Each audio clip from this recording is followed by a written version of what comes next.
বিয়ের কথা বলে পুড়িয়ে হত্যা, গ্রেপ্তার 2। ভালোবাসার মানুষের দেওয়া বিয়ের আশ্বাসে কিনেছিলেন জামাজুতা, সঙ্গে নিয়েছিলেন প্রসাধনী সামগ্রী এবং জাতীয় পরিচয়পত্র। এই বিয়ের প্রতিশ্রুতিই জীবনের কাল হয়েছে মেরিনা বেগমের। নওগাঁর ধামিরহাটে গৃহবধূকে হত্যার পর নৃশংসভাবে আগুনে পুড়িয়ে হত্যা করা হয়। এ হত্যার ঘটনায় 2 জনকে গ্রেপ্তার করেছে পুলিশ। একই সঙ্গে হত্যার কাজে ব্যবহৃত সামগ্রী উদ্ধার করা হয়েছে। বৃহস্পতিবার 20 আগস্ট দুপুরে নওগাঁ পুলিশ সুপারের কার্যালয়ে সংবাদ সম্মেলনে পুলিশ সুপার মোহাম্মদ তারিকুল ইসলাম এসব তথ্য জানান। গ্রেপ্তাররা হলেন ধামিরহাট এলাকার বাসিন্দা এবং সাবেক মেম্বার বাবুল হোসেন 49 এবং একই এলাকার মোজাম্মেলের ছেলে তারেক রহমান 21। সংবাদ সম্মেলনে পুলিশ সুপার জানান, গত 18 আগস্ট সন্ধ্যায় গোয়েন্দা শাখার ডিএসবি মাধ্যমে জানা যায়, ধামিরহাট উপজেলায় একটি আমবাগানের মধ্যে পোড়া লাশ পড়ে আছে। পুলিশ সেখানে গিয়ে দেখতে পায় একজন মধ্যবয়সী মহিলার আগুনে পোড়া মৃতদেহ।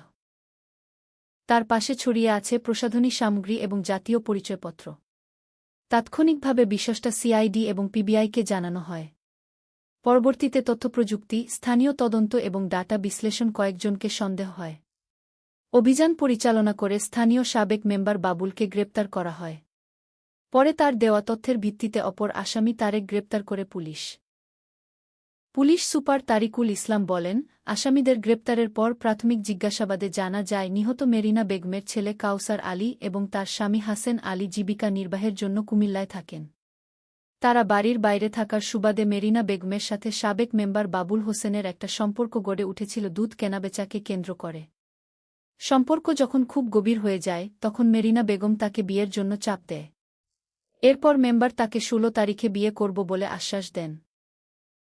ওই মহিলা বিয়ে করার কথা মনে করে প্রসাধন সামগ্রী, কসমেটিক্স, চিরুনি, এনআইডি কার্ড নিয়ে বাড়ি থেকে বের হয়ে যায়।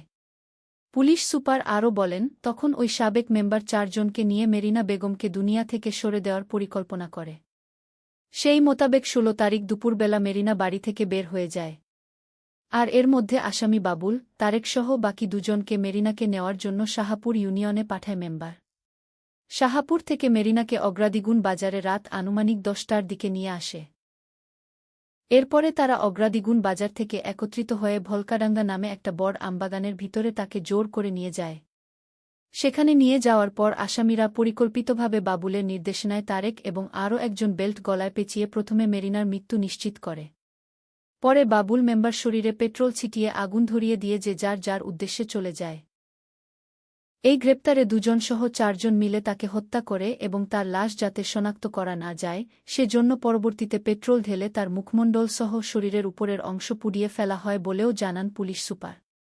সংবাদ সম্মেলনে নওগাঁর অতিরিক্ত পুলিশ সুপার, অর্থ ও প্রশাসন মনিরুল ইসলাম, অতিরিক্ত police super, crime Joyobroto Pal, অতিরিক্ত police super, DSB Jinnah Al Mamun, অতিরিক্ত police super, Patnitala circle Shariful Islam সহ পুলিশের বিভিন্ন পর্যায়ের কর্মকর্তারা উপস্থিত ছিলেন। কালবেলা এআইএমএ